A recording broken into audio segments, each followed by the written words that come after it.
زیادہ تر ہمارے گناہ ہماری زبان کے ذریعے سے ہوتے ہیں. ہمارے ہاتھ بھی گناہ کرتے ہیں، کسی پہ ظلم کریں، کسی کمزور کو تھپڑ ماریں، یہ زیادتی ہمارے ہاتھوں کی. ہماری ٹانگیں بھی گناہ کرتی ہیں، ہمارے پاؤں بھی گناہ کرتے ہیں، ہماری آنکھیں بھی گناہ کرتی ہیں، اور بھی اعضائے بدنیاں گناہ کرتے ہیں، لیکن سب سے زیادہ گناہ ہماری زبان کرتی ہے. جھوٹ یہ بولتی ہے، غیبت یہ کرتی ہے، گالی گلوچ سب و شتم اس کا وتیرہ ہے، بہتان تراشی یہ کرتی ہے، گلے شکوے کا انداز یہ اختیار کرتی ہے. ہمارے بہت سارے گناہ زبان کی وجہ سے ہے. اسی لیے میرے اور آپ کے آقا و مولا نے ارشاد فرمایا، جو تمہارے دو جبڑوں کے درمیان ہے یعنی زبان، اور جو دو ٹانگوں کے درمیان ہے تمہاری پارسائی کی جگہ، تم ان دو چیزوں صلی اللہ علیہ وسلم، تو زبان اور پارسائی کی جگہ ان دونوں کی حفاظت کرنے کی تلقین دی. زبان کو تو 32 دانتوں میں جکڑ کے رکھا گیا، اور اس کی آفات سب سے زیادہ ہے، سب سے زیادہ گناہ زبان کی وجہ سے. تو فرمایا جو خاموش ہو گیا وہ نجات پا گیا. چونکہ یہ بولتی ہے تو جھوٹ بولتی ہے، یہ بولتی ہے تو شکوے کا لہجہ اختیار کرتی ہے، بہتان لگاتی ہے، غیبت کرتی ہے، چغلی کرتی ہے، دو افراد کو تقسیم کرنے کا ذریعہ بنتی ہے، لوگوں کے دل دکھاتی ہے، اذیت پہنچاتی ہے، گالی سب و شتم یہ اس کا مزاج بن جاتا ہے. تو اس لیے زبان سے جب بولیں تو خوبصورت بات بولیں، یا پھر خاموش رہیں. تو خاموشی نجات دیتی ہے، جو خاموش رہا وہ نجات پا گیا. علامہ رومی علیہ الرحمہ نے ایک بڑی خوبصورت بات لکھی ہے کہ ایک نوجوان تھا، وہ استاد کے پاس پڑھنے گیا اور تھا وہ بادشاہ زادہ. تو استاد نے جب یہ حدیث سنائی نا کہ من سمت نجا، جو خاموش ہو گیا وہ نجات پا گیا، تو شہزادہ خاموش ہو گیا. اب بادشاہ کو فکر لاحق ہوگی کہ بیٹا بولتا نہیں، کیا مسئلہ ہوا. حکماء کو بلایا، کسی نے کہا اس کو جو ہے وہ یہ دیا جائے، کسی کو کہا یہ دیا جائے، کسی نے کہا یہ دیا جائے. ایک حکیم نے کہا اس کو سیر کو بھیجا جائے. تو خادم روزانہ سیر کے لیے لے کر کے اس کو جایا کرتا تھا. ایک دن اس نے دیکھا کہ ایک درخت ہے جس کی گھنی شاخوں میں جانور بیٹھے ہیں. ایک شکاری تیر کمان لے کر کے گزر رہا تھا. اس نے غور سے شاخوں کو دیکھا، اسے کچھ دکھائی نہیں دیا، گزر گیا. ابھی گزرا ہی تھا کہ بیٹھی ہوئی فاختہ بول پڑی. تو وہ پھر پیچھے پلٹا اور غور سے دیکھا، اور تاک کے تیر مارا، پھڑ پھڑاتی ہوئی فاختہ نیچے آ گئی. تو اس کی زبان سے بے ساختہ نکلا، صدقت یا رسول اللہ، اے پیارے رسول آپ نے سچ کہا ہے. نہ بولتی تو نہ ماری جاتی، خاموشی میں نجات. بادشاہ روز رپورٹ لیا کرتا تھا کہ بیٹے نے کچھ بات تو نہیں کی. آج بتایا خادم نے کہ یوں یوں ماجرا ہوا ہے. بادشاہ سمجھ گیا کہ یہ تو قصداً خاموش ہوا ہے. تو اس نے جلاد کو بلایا، کہا ذرا اس کو آج الٹا لٹکاؤ نا، تو اس کی مرمت کرو. تو جلاد نے الٹا لٹکا کے جب اس کو کوڑا مارا نا تو پھر چیخا، کہا صدقت یا رسول اللہ صلی اللہ علیہ وسلم، یا رسول اللہ آپ نے سچ کہا. فاختہ بولی وہ ماری گئی، میں بولا میں مارا گئی. خاموشی اختیار کریں گے، جہاں بہت ضروری ہو وہاں بولیں گے. زبان کی آفتوں سے بچ جائیں گے تو بہت سارے گناہوں سے بچ جائیں گے. اللہ نے ہر انسان کے ساتھ ایک محافظ فرشتہ پیدا کیا، اور اگر وہ محافظ فرشتہ انسان کے ساتھ نہ ہو، شیاطین انسان کو ویسے مار ڈالیں، انسان کو قتل کر ڈالیں اگر اللہ نے حفاظت کے لیے فرشتہ معمور نہ کیا ہو. یہ انسان کے دشمن ہیں، اور انسان کو شیاطین راہ مستقیم سے ہٹانے کے لیے دن رات کوشاں ہیں. پھر یہ اتنا مکار دشمن ہے، ہر ایک کو ایک لاٹھی سے نہیں ہانکتا، اسے پتا ہے کہ کس کو کیسے بھٹکانا ہے. ایک شب زندہ دار جس کو سحری کے وقت اٹھ کے آنسو بہانے کا لطف ملتا ہے، اب شیطان اس کو کہے کہ سحری کے وقت اٹھا نہ کر، تو وہ شب زندہ دار جب اس کے آنسو مسلح میں جذب ہوتے ہیں اور وہ اترتے ہوئے آنکھوں سے آنسو اتنی لذت اسے دیتے ہیں کہ دنیا ما فیہا کی لذتیں ایک طرف اور یاد خدا میں رونا ایک طرف. اب شیطان کسی کو کہے کہ سحری کے وقت اٹھا نہ کر، تو کوئی شیطان کی یہ بات تھوڑی مانے گا. تو شیطان اسے یہ کہتا بھی نہیں ہے، اسے کہتا نہیں اٹھا کر. لیکن ایک شخص جس کی طبع میں فیاضی گندی ہوئی ہے، اب شیطان اس کو کہے کہ تو سخاوت نہ کیا کر، بخل کا درس دے تو طبعاً جو سخی شخص ہے، جس کی فطرت کے اندر فیاضی ہے، تو وہ شیطان کی اس بات کو تو نہیں مانے گا. شیطان اسے یہ کہتا بھی نہیں کہ تو بخل کر، اسے فضول خرچی کی طرف لگا دے گا، اسے ان کاموں میں خرچ کرنے کی ترغیب دے گا جس کا اس کو اور معاشرے کو کوئی فائدہ نہیں ہوگا. اس لیے شیطان رخ بدلتا ہے. ایک شاعر جس کی طبع کے اندر لطافت ہے، نرمی ہے، محبت ہے، اب شیطان اس کو کہے کہ فلاں کو قتل کر دے، تو شاعر تو شاخ سے پھول بھی نہیں توڑ سکتا، تو پھر وہ کسی کا سر کاٹ دے، یہ کیسے ممکن ہو سکتا ہے؟ شیطان ایک شاعر کو یہ کہتا بھی نہیں، اسے وہ شراب اور شباب کے پیچھے لگا دیتا ہے. اب اتنا سخت دشمن، اتنا مکار دشمن، حضرت سیدنا غوث اعظم رضی اللہ تعالیٰ عنہ فرماتے ہیں میرے اوپر صحاب نور چھا گیا اور آواز آئی، عبد القادر تو نے اللہ کی اتنی عبادت کی ہے، اتنی ریاضت کی ہے کہ شریعت کا ہم تمہیں اب مکلف نہیں رہنے دیتے، اور اب تو نماز نہ پڑھے اور دیگر اعمال نہ کرے تو تجھے کوئی پکڑ نہیں، میں تیرے اوپر ایسے راضی ہو گیا ہوں. تو ایسے بادل سے آواز آئی، کہتے مان میرے دل میں خیال آیا کہ اگر عبادت کا مکلف نہ ہونا ہوتا تو امام الانبیاء صلی اللہ علیہ وسلم سے بڑھ کر کون اللہ کا مقرب تھا. حتی تتورم قدمہ، حضور جب نماز پڑھتے اور اس قدر لمبا قیام کرتے حضور کے مبارک پاؤں سوج جاتے، لیکن ان کو تو کہا گیا وَعْبُدْ رَبَّكَ حَتَّى يَأْتِيَكَ الْيَقِينُ، انہیں تو کہا گیا کہ آخری سانس تک اللہ کی عبادت کرنی ہے. تو میں کون ہوں کہ مجھے کہا جائے کہ تو اب عبادات کا مکلف نہیں رہا، کوئی بات نہیں ہے. تو کہتے ہیں میں لا حول ولا قوت الا باللہ پڑھا تو وہ جو مجھے نور نظر آ رہا تھا وہ سیاہی میں بدل گیا. تو وہ ابلیس تھا جو اس رنگ میں مجھے بھٹکانا چاہتا تھا. کہا عبد القادر اس مرتبے پہ پہنچے ہوئے کتنے لوگوں کو میں نے گمراہ کر دیا، تیرے علم نے تجھے بچا لیا. تو میں نے کہا ظالم میرے علم نے مجھے نہیں بچایا، میرے اللہ کے فضل نے بچایا. تو کہا پھر بچ گیا ہے، کئی میں نے یوں لوٹ لیے. تو اتنا مکار دشمن ہو جو ہمارے اوپر مسلط ہے اور دن رات کوشاں ہے ہماری متاع عمل لوٹنے کے لیے، متاع ایمان لوٹنے کے لیے، تو پھر مجھے بتاؤ کہ ہم کیا غافل ہو کے بیٹھیں گے؟ ایسے ناپاک وجود کا مقابلہ کوئی آسان ہے جو ہماری متاع عمل لوٹتا ہے، متاع ایمان لوٹتا ہے، ہمیں عمل کرنے نہیں دیتا، کریں تو وسواس ڈال رہا ہوتا ہے، کر لیں تو ریا میں اور تکبر میں مبتلا کر کے، عجب میں مبتلا کر کے کیا ہوا عمل بھی لوٹ لیتا ہے.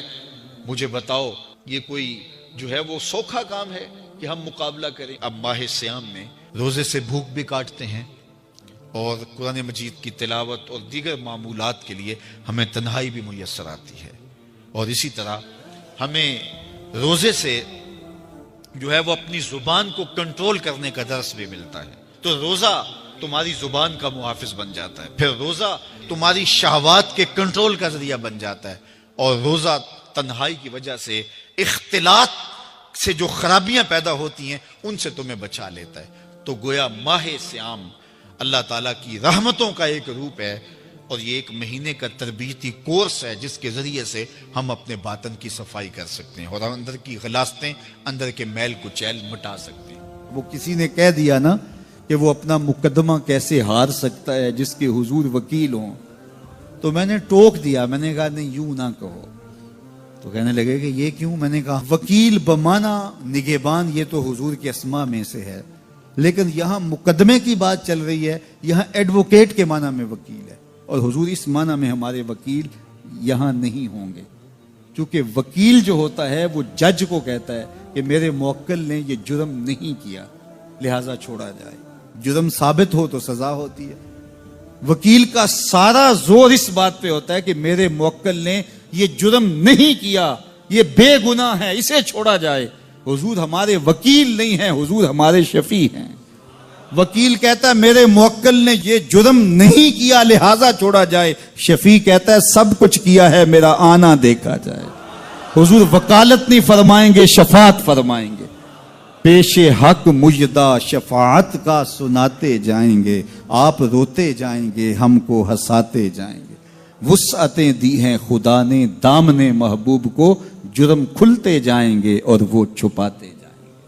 وما شفاعتی لأہل الکبائر من امتی، میں امت کے بڑے بڑے گناہ گاروں کی سفارش کروں گا، بڑے بڑے گناہ گاروں کی سفارش کروں گا. کیا منظر نامے ہوں گے.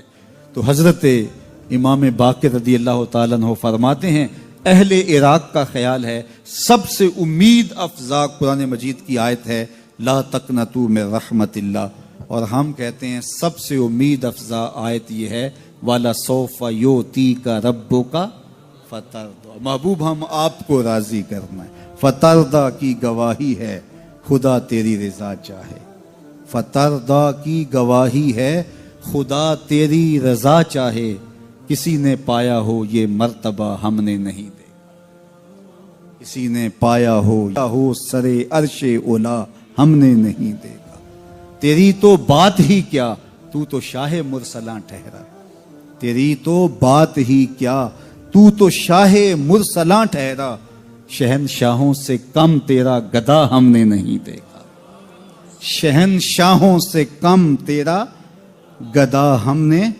نہیں دیکھا، ہمیں 100 ناز ہے اس پر کہ ہم تیرے ہی منگتے ہیں، ہمیں 100 ناز ہے اس پر کہ ہم تیرے ہی منگتے ہیں، کوئی بھی در تیرے در کے سوا ہم نے نہیں دیکھا، میں کھو جاؤں حشر کی بھیڑ میں تو آپ فرمائیں ہمارے در کا ثاقب تھا گدا ہم نے نہیں دیکھا، فترضیٰ کی گواہی ہے خدا تیری رضا چاہے، کسی نے پایا ہو یہ مرتبہ ہم نے نہیں۔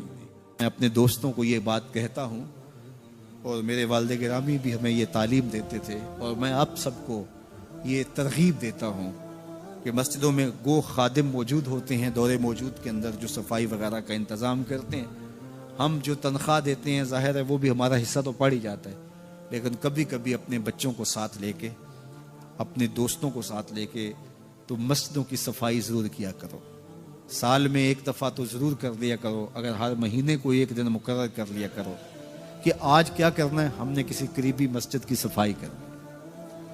مسجد کی صفائی کرنے والے کا دل صاف ہوتا ہے اور اس کو تکبر سے نجات نصیب ہو جاتی ہے، تو اللہ کے پاکیزہ گھروں کے ساتھ وابستگی، دل بستگی تعلق کے خاطر اور اس کی آبادی کے لیے کوشاں ہونا، لوگوں کو دعوت دینا کہ آؤ مسجد کی طرف چلیں، مسجد کی طرف چلیں، لوگوں کو نماز جمعہ کی دعوت دینا، لوگوں کو نمازوں کی دعوت دینا، مسجد میں بیٹھنے کی ترغیب دینا، یہ ایمان والوں کی علامت ہے اور یہ خوش نصیب لوگوں کا مقصوم ہے کہ وہ مسجد کی آبادی کے لیے کوشاں ہو جاتے ہیں اور آنے والوں کو خوش آمدید کہتے ہیں۔ مسجد کا امام ہو، مسجد کا خطیب ہو، منتظمہ کمیٹی ہو مسجد کی، یا انتظامیہ ہو یا خادمین مسجد ہو، ان کو یہ چاہیے کہ آنے والوں کو ویلکم کریں، آنے والوں کو تکریم دیں، عزت سے بٹھائیں، ان کی سہولیات ممکنہ حد تک اس کے لیے کوشش کریں تاکہ جو ہے وہ آنے والے آسودہ ہوں۔ بعض لوگ کہتے ہیں لوگ نخرے کرتے ہیں ہم لاڈ دیکھیں، بعض منتظمہ کمیٹیاں وہ ایسٹ انڈیا کمپنیاں بن کے بیٹھ جاتی ہیں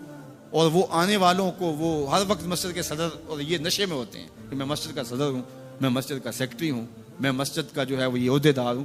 خادم ہو تم مسجد کے اور وہ مسجد کی خدمت کرے اور آنے والوں کے لاڈ دیکھیں۔ آپ دکان کرتے ہیں تو بھاگ کے لاڈ دیکھتے ہیں کہ نہیں دیکھتے؟ آپ فیکٹری چلاتے ہیں تو مزدوروں تک کے لاڈ دیکھتے ہیں کہ نہیں؟ جی میں نے اپنا کام چلانا ہے، تو آؤ نا ذرا مسجد کے نمازیوں کے بھی لاڈ دیکھو، تمہارا رب تمہارے پہ خوش ہوگا کہ یہ ان کے لاڈ دیکھتا ہے، ان کے ساتھ محبت کرتا ہے۔ اور بعض کا تو ہمارے کچھ نمازی جو پکے نمازی ہوتے ہیں وہ سجدوں کے تو پکے ہوتے ہیں لیکن ان کا دل ابھی تک جو ہے وہ پختہ نہیں ہوا ہوتا، وہ اس زوم میں ہوتے ہیں کہ ہم نمازی ہیں اور نئے آنے والوں کو تنقید کا ہدف بناتے ہیں، نئے آنے والوں کو تنقید کے نشانے پہ رکھ لیتے ہیں۔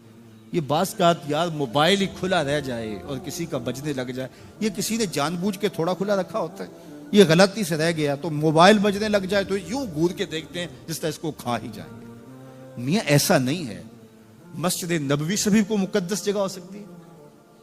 اللہ کے محبوب تشریف فرماتے، صحابہ بھی جلوہ فراز تھے، ایک دیہاتی آیا بدو تھا، اس کو آداب کا پتہ نہیں تھا، وہ مسجد کے اندر پیشاب کرنے بیٹھ گیا، کچی جگہ تھی وہاں بیٹھ گیا پیشاب کرنے، صحابہ مارنے کے لیے دوڑے، فرمایا رک جاؤ، اب بیٹھ گیا تو اس کو کر لینے تھا، بعد میں پانی بہا دینا۔ جب اس نے پیشاب کر لیا تو آقا کریم سے بلایا، ان کو کہا آپ پانی بہا دیں، اس کو کہا یہ مسجدیں ہیں، یہ ذکر فکر تلاوت کلام مجید کے لیے بنائی گئی ہیں، یہ بول و براز کے لیے نہیں بنائی گئی۔ اس کو یہ کہہ کے اس کی بھی تصحیح فرما دی اور دوسری جانب جو ہے وہ صحابہ کو کہا اب بیٹھ گیا تو اب جو ہے وہ اس کو کر لینے۔ یعنی اس بات سے ہم سمجھ سکتے، ایک آدمی اس نے چلانی تھی ٹیوب اور ہاتھ لگ گیا پنکھے پہ اور موسم تھا سردیوں کا، تو سردی کے موسم میں اگر کسی نے پنکھا چلا دیا ہے مسجد میں آ کر کے تو ظاہر اس نے غلطی سے چلایا، تو اس کو تو کہنے کی بھی ضرورت نہیں ہے، وہ خود اپنے اندر شرمسار ہے، لیکن سارے اس کو گھورنے لگ جائیں گے، مذاق کرنے لگ جائیں گے، یا اس کو جو ہے وہ تانے دینے شروع کر دیں گے۔ تو یہ رویہ، یہ شریعت ایسے رویے کی اجازت نہیں دیتی۔ دل جوئی کرو، پیار کرو، تو آنے والوں کی دل جوئی کیجئے، ان کو محبت دیجئے، ان کو پیار دیجئے، ان کے لیے سہولیات فراہم کیجئے۔ بعض وہ ہمارے جلدی جلدی پنکھے بند کر دیں گے کہ نماز ہو گئی، جمعہ ہو گیا، پنکھے بند کر دیں کہ جی اب وقت ہو گیا، نکلو یہاں سے۔ مسجدوں کو کشادہ رکھیں، کشادہ دل لوگوں کے ہاتھوں میں مسجدوں کا نظم و نسق ہے، جو کشادہ مزاج کے ہوں اور جو لوگوں کے لیے سہولیات فراہم کریں، اللہ کے گھر آباد ہوں، مسجدوں کی تعمیر، مسجدوں کی تزئین اور مسجدوں کے ساتھ وابستگی، مسجدوں کے ساتھ دل بستگی، یہ اہل ایمان کی علامت ہے۔ جس طرح نمازیں ہماری رمضان المبارک میں فرض تھی ہمارے اوپر، رمضان المبارک کے گزرنے کے بعد بھی ایسے فرض ہیں۔ جس طرح جمعۃ المبارک کا اہتمام رمضان میں ہم کرتے تھے، ماہ سیام کے گزرنے کے بعد بھی اسی طرح ہمارے اوپر جمعہ فرض ہے۔ تو ہمارے ہاں یہ جو کلچر ہے کہ رمضان المبارک کے بعد نمازی سکڑ جاتے ہیں، تو اس کلچر کو ختم ہونا چاہیے۔ اسی طرح سے نمازوں کا تسلسل رہے اور نماز جمعہ کا تسلسل رہے۔ جب امام جو ہے وہ خطبہ ختم کر رہا ہو تو لوگ مسجد میں آ رہے ہوتے ہیں اور پھر بہت جلدی نکلنے کی ہوتی ہے۔ امام کے منبر پر بیٹھنے سے قبل مسجد میں آنے کا رجحان پیدا کرنا چاہیے۔ فرمایا گیا کہ جو شخص جمعۃ المبارک میں سب سے پہلے آتا ہے اس کو ایک اونٹ ذبح کرنے کا ثواب نصیب ہوتا ہے، جو اس کے بعد آتا ہے اس کو ایک گائے ذبح کرنے کا، پھر ایک بکری، اور جب امام منبر پہ بیٹھ جاتا ہے پھر رفع الاقلام کلمے اٹھا لی جاتی، پھر اس کے بعد عام جو ثواب ہے وہی مرتب ہوتا ہے، وہ جو خاص ثواب ہے اولیت کا وہ پھر اٹھا لیا جاتا ہے۔ اس لیے کوشش کریں۔ میں سمجھتا ہوں اس میں ہمارے خطباء کا بھی بہت قصور ہے کہ بعض کا ممبر سے کوئی مربوط گفتگو نہیں ملے گی، کوئی منظم کلام نصیب نہیں ہوگا اور کوئی با مقصد بات لوگوں تک نہیں پہنچائی جائے گی تو لوگوں کی دلچسپی نہیں ہوگی، لوگ پھر دیر سے آئیں گے۔ ایک تو یہ بات بھی ہے، لیکن دوسری بات یہ ہے کہ ہمارے ہاں عمومی طور پہ اجتماعی رویہ یہ ہے کہ مسجد میں دیر سے جانے کا فیشن، تو اس فیشن پہ نہ چلے، بلکہ امام اور خطیب کے منبر پر بیٹھنے سے قبل جتنا وقت گزرے گا آ کے بیٹھ کے تلاوت کرتے رہیں، ذکر و فکر میں مشغول رہیں، جتنی دیر آپ کو انتظار کرنا پڑے یہ آپ کے لیے خیر و برکت کا ذریعہ ہے، اور پھر آئیں اور پوری گفتگو سنیں، اور اس گفتگو کا یقیناً نتیجہ آپ کی زندگی میں مرتب ہوگا۔ اور اگر آپ سمجھتے ہیں کہ میں بہت زیادہ مصروف ہوں اور کوئی آپ کو کام ہے تو شریعت نے آپ کو اجازت دی ہے کہ آپ لیٹ بھی آ سکتے ہیں، لیکن اذا نودی للصلاۃ من یوم الجمعۃ فاسعوا الی ذکر اللہ وذروا البیع، وہ حکم دیا گیا جب جمعے کی اذان پکاری جائے تو اس کے بعد پھر آپ کاروبار نہیں کر سکتے، پھر کاروبار کرنا حرام ہو جاتا ہے آپ کے اوپر۔ وذروا البیع، پھر خرید و فروخت چھوڑ دو، پھر تم چل پڑو اللہ کے ذکر کی طرف، پھر تمہارے اوپر لازم ہے کہ تم ذکر کی طرف چل پڑو۔ تو اس لیے اس سہولت سے ہمیں فائدہ حاصل کرنا چاہیے کہ اگر ہم خطبہ پہلا چھوڑتے ہیں اور دوسری اذان یہ اذان ہے جس کے بعد کاروبار کرنا حرام ہے، اذان ثانی ہے، یہ سہولت کے لیے پہلا وقت اجمیوں کے لیے ہے تاکہ جو ہے وہ اردو میں یا اپنی زبان میں اجمی زبان میں بھی کچھ کلام سن سکیں۔ تو اس لیے ہمیں یہ سہولت دی گئی ہے، وہ بہت ضروری کام ہو۔ تو دین سیکھنے کا یہ کتنا خوبصورت موقع ہے، ہر جمعے آپ کو کسی نہ کسی موضوع پہ ایک خطیب لیکچر دیتا ہے، بات سناتا ہے، اور ایک موضوع پر مختلف احادیث قرآنی آیات کو پڑھ کے مطالعہ کر کے نتیجہ نکال کے آدھے گھنٹے میں پونے گھنٹے میں آپ تک ایک پورا میسج ڈلیور کرتا ہے۔ تو اس لیے اس کو بھرپور حاصل کرنے کے لیے اور اپنی نسلوں کو دین سے جوڑنے کے لیے یہ اسلام آج بھی بہت سارے مشقتیں اور بہت ساری سازشوں کے باوجود یہ قائم ہے، اس لیے کہ اس نے خوبصورت ہمیں نظم دیا ہے۔ محلے کی سطح پہ 5 گانا نماز ہے، علاقے کی سطح پہ جمعہ ہے، سالانہ شہر کی سطح پر 2 عید کے اجتماع ہیں، اور عالمی سطح پہ حج کا اجتماع ہے۔ تو یہ ایک نظم ہے جو ہمیں دیا گیا اور یہ ہمیں جوڑے رکھتا ہے اور یہ ہماری وحدت کی علامت ہے۔ اللہ تعالی ہمیں 5 گانا نماز کی توفیق عطا فرمائے اور اہتمام کے ساتھ نماز جمعہ کی توفیق عطا۔ ایک حدیث میں آتا ہے جس نے 3 جمعے بغیر کسی عذر کے ترک کر دیے اس کے دل پر نفاق کی مہر لگا دی جاتی ہے۔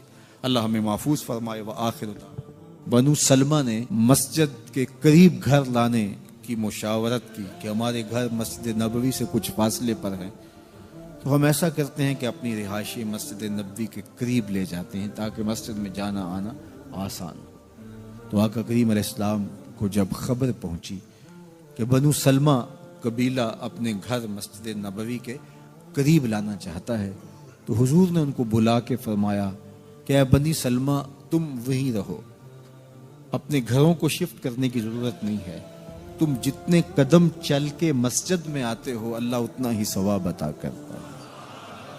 ایک روایت میں آتا ہے کہ جب کوئی شخص مسجد کی طرف چلتا ہے اور دایاں قدم اٹھاتا ہے تو دائیں قدم کے بدلے میں اس کے نامہ اعمال میں نیکی لکھ دی جاتی، اور جب وہ بایاں قدم اٹھاتا ہے تو بائیں قدم کے صدقے سے اللہ تعالیٰ جل شانہ اس کے نامہ اعمال سے گناہ مٹا دیتا ہے۔ تو وہ چلتا رہتا ہے، ایک قدم پہ نیکی لکھی جاتی ہے، ایک قدم پہ گناہ مٹتا چلا جاتا ہے، اور اللہ اپنی خاص رحمات اس کو نصیب فرماتا ہے جو مسجد کی جانب سفر کرتا ہے۔ یہ خیر البقا ہیں، یہ مقدس دھرتی ہے، اور اس کے احکام پھر باقی زمین کے ٹکڑوں سے الگ ہو جاتے ہیں۔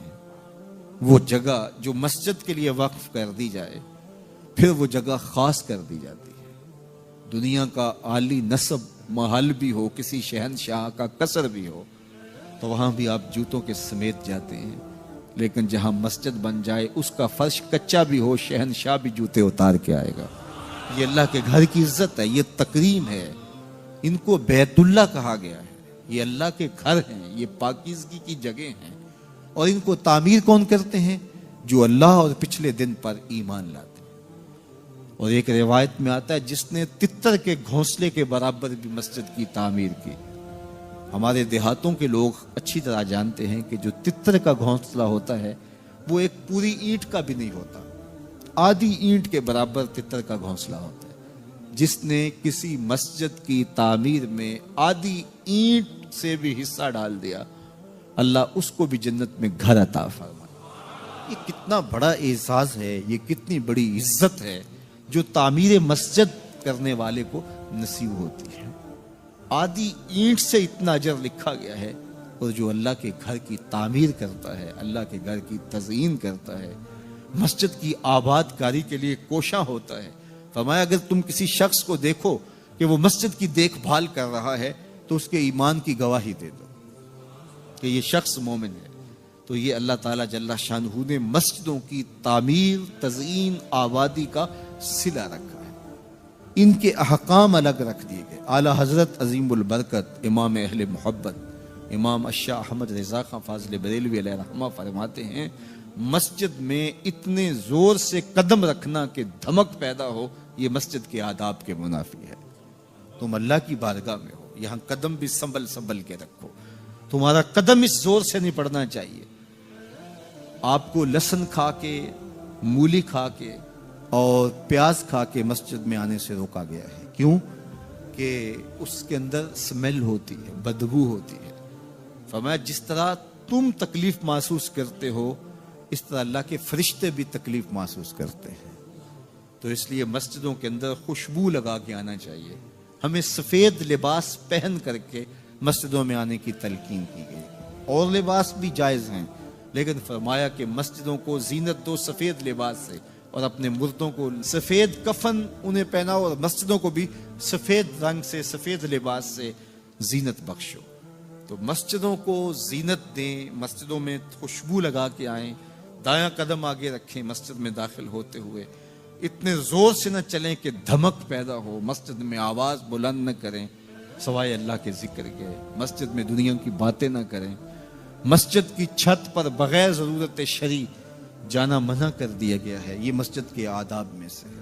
مسجد کی عمارات کو باقی عمارتوں سے بلند رکھنے کی تلقین کی گئی ہے۔ یہ وہ پاکیزہ گھر ہیں جس کے کونوں اور گوشوں سے قرآن کی صدائیں بلند ہوتی ہیں، جس کے منبر سے رسول اللہ کا دین دیا جاتا ہے، جس کے میناروں سے اذان کی آوازیں گونجتی ہیں، اور درود و سلام کے نغمے ہواؤں میں پھیلتے، اور ہواؤں میں اللہ کی تکبیر کی، رسول کریم کی شہادت اور گواہی کی، اور فلاح اور نیکی کی طرف بلاوے کی اور درود و سلام کی خوشبو پھیل جاتی ہے، اور ماحول میں سکون اور طمانینت ہوتی ہے۔ اگر میں مسجد سے نکلتے ہوئے جوتا چرا کے لے جاتا ہوں اور آرزو یہ رکھتا ہوں کہ میرے اوپر عمر بن عبدالعزیز جیسا حکمران آ جائے، تو میری یہ خواہش پوری نہیں کی جائے گی، کیونکہ میرے عمل کے نتیجے میں میرے اوپر حکمران مسلط کیا جائے گا۔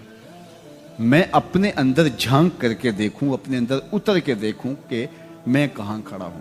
میں اگر یہ دیکھتا ہوں کہ میرے اوپر بدترین حکمران مسلط کر دیے گئے ہیں، جو ملک کو دونوں ہاتھوں سے لوٹ رہے ہیں، ملک کے وسائل کو چاٹ رہے ہیں، تو میں خود دیکھوں کہ میں کہاں کھڑا ہوں۔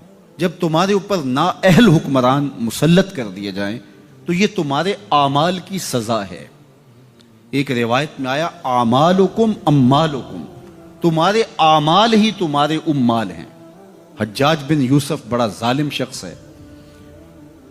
حضرت حسن بصری رضی اللہ تعالیٰ عنہ فرماتے ہیں پچھلی امت کے لوگ اپنے سارے ظالم اکٹھے کر کے لے آئیں اور ایک پلڑے میں رکھ دیں، تو دوسرے پلڑے میں ہم حجاج بن یوسف کو رکھ دیں تو ہمارا پلڑا پھر بھی بھاری ہوگا۔ 70,000 لوگ اس نے اپنے ہاتھوں سے قتل کیے، 90,000 لوگ اس کے حکم سے کٹے ہیں۔ بصرے کا ظالم ترین حکمران حجاج بن یوسف۔ لیکن کچھ لوگ تھے کہ جو اس کے سامنے بھی حق بات کر لیتے تھے، اگرچہ وہ بہت سخت تھا اور بات بات پہ گردن کاٹتا تھا۔ کہتے ہیں بصرے میں ایک فقیر آ گیا تو حجاج بن یوسف نے اسے بلایا اور کہا کہ میرے لیے کوئی وظیفہ بتائیے۔ تو اس نے کہا کہ تمہارے لیے بہترین وظیفہ یہ ہے کہ تم دوپہر تک سوئے رہا کرو۔ اس نے کہا یہ عجیب وظیفہ ہے۔ کہا ہاں یہ تیرے حق میں اور امت کے حق میں بہتر وظیفہ ہے۔ کہا وہ کیسے؟ کہا تم دوپہر تک سوئے رہو گے تو اس کا نتیجہ یہ ہوگا کہ لوگ تیرے ظلم سے بچے رہیں گے اور تیرے بھی نامہ اعمال کے اندر گناہ کم درج ہوں گے، اس لیے تیرے لیے بہترین وظیفہ ہے کہ تو دوپہر تک سویا رہے۔ حضرت شیخ سعدی شیرازی فرماتے ہیں جس کے جاگنے سے اس کا سونا بہتر ہو، اس کے جینے سے اس کا مرنا بہتر۔